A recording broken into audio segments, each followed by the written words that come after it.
நெஞ்சம் என்னும் கூடு அதில் நெருப்பு வைத்ததாறு.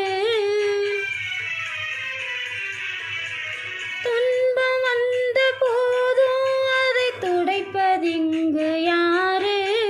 கலங்கும் போது சேரு, அது தெளியும் போது நீரு.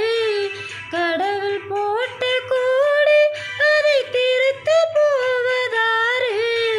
வெந்த புண்ணு ஆறிடுமா? வேதனைதான் தீர்ந்திடுமா? விண்ணுக்கும் மண்ணுக்கும் சம்பந்தம் உண்டுன்னு சொன்னது யாரு? அது மன்னவன் பேரு.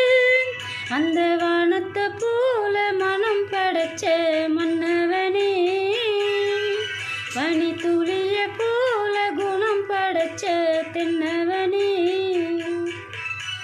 மஞ்சளிலே